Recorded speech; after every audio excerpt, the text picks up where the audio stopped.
నమస్తే SR7 TV news కి స్వాగతం. దివ్యాంగులకు ప్రతి ఒక్కరూ ఆసరాగా నిలవాలి. అంగవికలాంగుల దినోత్సవ వేడుకల్లో ఎంపీడీఓ చంద్రశేఖర్ సమాజంలో ప్రతి ఒక్కరూ దివ్యాంగులకు ఆసరాగా నిలవాల్సిన అవసరం ఉందని తిరుపతి జిల్లా సత్యవేడి ఎంపీడీఓ చంద్రశేఖర్ కోరారు. సోమవారం మండల పరిధిలో నర్సారావు అగ్రహారం పాఠశాలలో ఎంఈఓ రవి అధ్యక్షతన ప్రపంచ దివ్యాంగుల దినోత్సవ వేడుకలను ఘనంగా జరుపుకున్నారు. ముఖ్య అతిథిగా పాల్గొనే ఎంపీడీఓ చంద్రశేఖర్ మాట్లాడుతూ సాంఘిక, సాంస్కృతిక, మానసిక అంశాల సమాహారమే అంగవికలతగా పేర్కొనవచ్చునన్నారు. అంగవికలత కేవలం ఒక వ్యక్తి శారీరక, మానసిక, సంభాషణ సంబంధమైన పరిమితుల వల్ల ఎదుర్కొనే పరిస్థితిని మాత్రమే సూచించిందన్నారు. ఇది ప్రజల మధ్య ఉన్న దృక్కోణాలపై ప్రభావం చూపే సంక్లిష్టమైన అంశమన్నారు. తద్వారా సమాజంలోని అవగాహన, ప్రవర్తన విధానాల ద్వారా నిర్ధారింపబడుతుందన్నారు. అయితే అంగవికలత పిల్లలు ఉన్న తల్లిదండ్రులు వారి కోసం కొంత సమయాన్ని వెచ్చించాల్సి ఉందన్నారు. అంగవికలాంగుల కోసం ప్రభుత్వం ప్రతి మండల కేంద్రాల్లో భవితను నడిపిస్తున్నట్లు ఆయన గుర్తు చేశారు. ఎంఈఓ రవి మాట్లాడుతూ ప్రత్యేక ప్రతిభావంతుల పిల్లలకు ప్రభుత్వం అనేక పథకాలను అమలు చేస్తున్నట్లు చెప్పారు. పిల్లలు ప్రతిరోజు పాఠశాలలో రావడానికి రవాణా ఖర్చులు కూడా ప్రభుత్వం చెల్లిస్తున్నట్లు గుర్తు చేశారు. దీంతో పాటు వారి సహాయకులు కూడా ప్రభుత్వం కొంత సొమ్మును చెల్లిస్తున్నట్లు చెప్పారు. తదనంతరం క్రీడా పోటీల్లో విజేతలైన 2 దివ్యాంగుల పిల్లలకు ఎంపీడీఓ చంద్రశేఖర్ ప్రశంసా పత్రాన్ని అందించారు. అనంతరం ఇరుకుళం గ్రామంలో నడుస్తున్న స్వచ్ఛంద సంస్థ అందించిన వితరణతో భోజన ప్లేట్లు దివ్యాంగుల పిల్లలకు పంపిణీ చేశారు. ఈ కార్యక్రమంలో ఎంఈఓ2 ఉషా, ఫిజియోథెరపిస్ట్ విజయకుమార్, పాఠశాల హెచ్ఎం సురేష్, ఐఈఆర్జీలు దివ్యకుమారి, వెంకటరత్నం, దివ్యాంగుల తల్లిదండ్రులు పాల్గొన్నారు.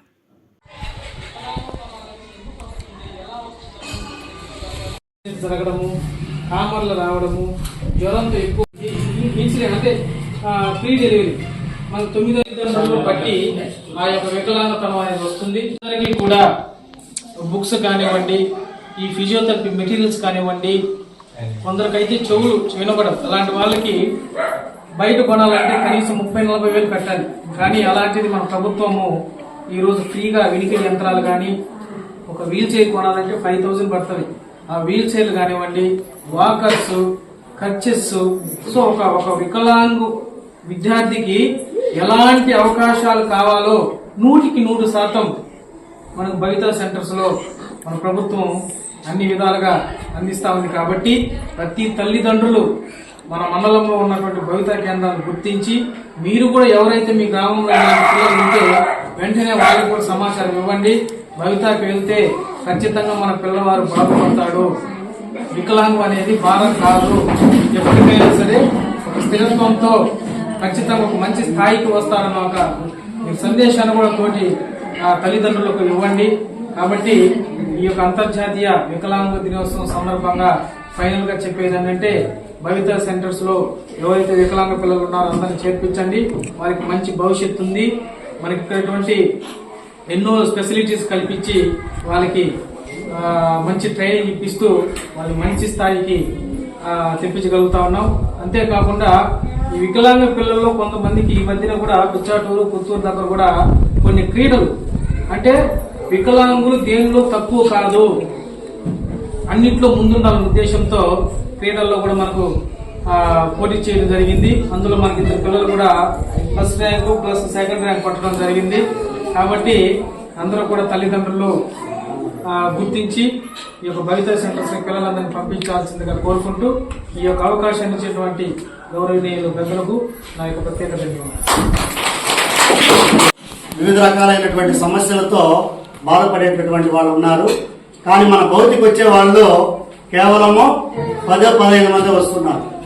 మీరు పక్కన ఉండే వాళ్ళు మీరు చెప్పి ఈ స్కూల్కి ఖచ్చితంగా అందరినీ అంటే వాళ్ళు ఎక్కడైనా అడ్మిషన్ పొందని అవసరం లేదు మనకు. వాళ్ళు ఇక్కడ కానీ వచ్చినట్లయితే వాళ్ళకి ట్రాన్స్పోర్టేషన్ ఇస్తున్నాము. ఎవరికి? తల్లిదండ్రులకి ఎవరో ఒకరు తీసుకొస్తారు కదా, వాళ్ళకి మనం ఇస్తున్నాము, పిల్లలకి ఇస్తున్నాం. కాబట్టి మీరు ఖచ్చితంగా మండలంలో ఉండేటటువంటి అందరి పిల్లల్ని కూడా మీరు భౌతిక కేంద్రానికి చేర్చి మీరు వాళ్ళ యొక్క పురోభివృద్ధికి మీరు దోహదపడతారనేసి ఆశిస్తా ఉన్నాము. అలాగే మనము ప్రతి సంవత్సరం కూడా పిల్లలకి ఒక మంచి భోజనము గిఫ్ట్ అందించాలనేటువంటి సదుద్దేశంతో మనము గతంలో మనకు వర్షం ఉన్న కారణంగా ఆ రోజు జరుపుకోవడం ఈ రోజు జరుపుతున్నాము.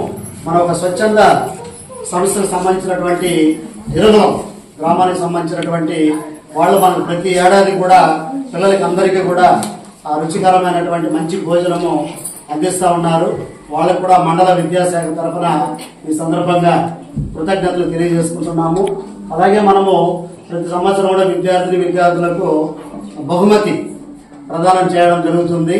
ఇక్కడ మనకేమంటే భోజన వసతి ఉంది, తట్ల వాళ్ళు ఏం చేస్తారు ఇంటికాడ నుంచి తీసుకొచ్చుకుంటున్నారు. అందువల్ల మనం ఈసారి వాళ్ళ భోజనానికి సంబంధించి తట్టలు ఇవ్వాలి అనేటటువంటి ఆలోచనతో అందరూ కూడా మనకి ఏదైతే 15 మంది వస్తున్నారో 15 మందికి కూడా మనము ఆ తట్టలు తీసుకొచ్చున్నాము. వాళ్ళని అది తీసుకోవాల్సిందిగా కోరుతున్నాము. అందిస్తుంది మీ దగ్గర పేరెంట్స్ అండి. పేరెంట్స్ అండి.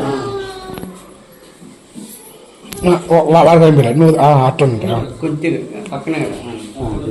ఓకేనా.